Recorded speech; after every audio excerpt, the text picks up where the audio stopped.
Oh my gosh, I love dessert. I would love some, thank you. Oh, desert. Okay. Not as exciting, but that's fine. What are we watching? Oh, well, duh. That makes sense. Okay. Talk soon. Bye-bye. Welcome back to The Callback with me, Lauren Allen. Today we're going to be watching In Old Arizona from 1930. So, without further ado, let's get going.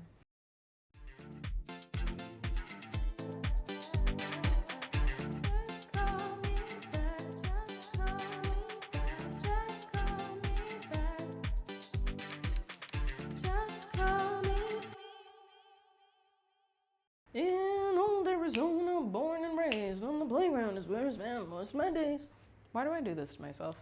In Old Arizona is one of the first Westerns to be nominated for an Oscar. 1930s. This is the start of the golden age Hollywood era. This is where a lot of like styles, techniques ended up becoming very similar to one another throughout this period up until about 1970. Also another thing, The Great Depression. there were a lot of economic factors that shifted what movies were being made as well as what the rules within the industry were. In this year, the production code was created, or it's also known as the Hays Code, which essentially was like a guideline of rules being like, Hey, make sure you don't have inappropriate things in your movie.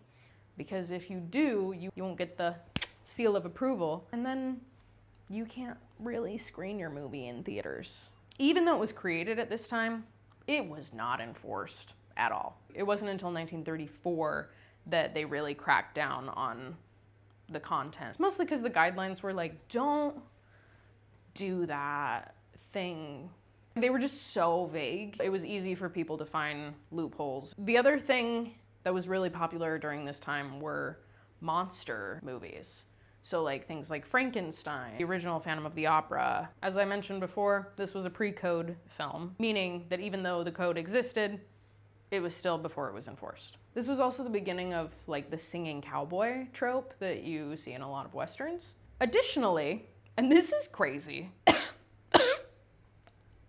Hello? Okay, anyway, Raoul Walsh was originally supposed to play the Cisco Kid in this film. However, as he was driving, there was a jackrabbit that went through the windshield of his car, took out one of his eyes, and so then he like couldn't play the part. However, he did become a director after that and still had a very good career. But like, what? Lastly, this film was nominated for 5 Academy Awards. So, without further ado, we will get into it. Oh, this passed the production code. $5,000. I wonder when Foley ended up coming into the mix of sound. Just because, like, the movie itself is so silent, and so I'm wondering how much of it is, like, production sound, meaning sound that you get on set, versus stuff that's been added, because it doesn't seem like there's a ton that's been added.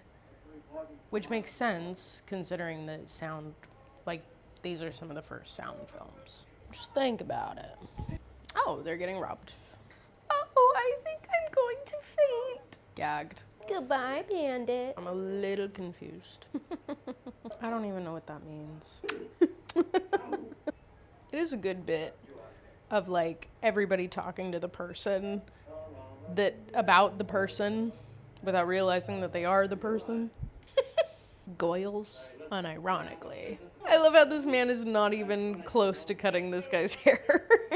Just smacking a horse's butt for no reason. Ron Swanson giggles over here. Not expecting that. Sometimes there's stuff in these movies, like early movies, where I'm like, how did this pass the production code? And I mean, I know this is pre-production code, but there are other movies where I'm like, huh, that horse just pooped. I need to go feed my horse. Who will feed me? Don't be suspicious, don't be suspicious. Crazy when cheaters are like, are you cheating on me? Hello, girl? You got something for me?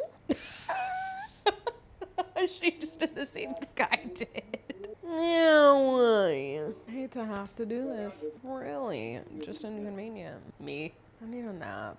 I don't know what that interaction was. Girl, he did not say any of those things. What? Guys, we stop cheating on each other? Get off. He's been under you the whole time. No. You deserve better. What do you want me to do, Liam? Is that it? And that's it. Let's call her in. Hey. Yeah, that was a crazy ending.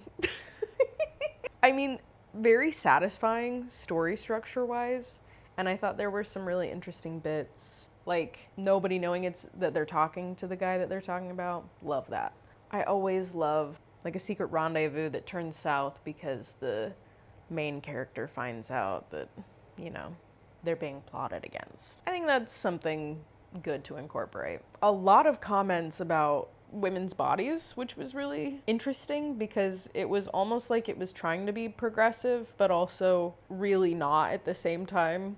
Obviously, they casted a white man to play a Latino character, so we're not gonna bring that back. I just really think the pacing was just not right for this movie. There was a lot of like really bad small talk. This movie could have been a great 45-minute film. Okay, so we've got Death of a Salesman coming up. Okay, yeah, I'm on it. Okay, talk soon. Bye-bye. Thanks for being here. See you tomorrow.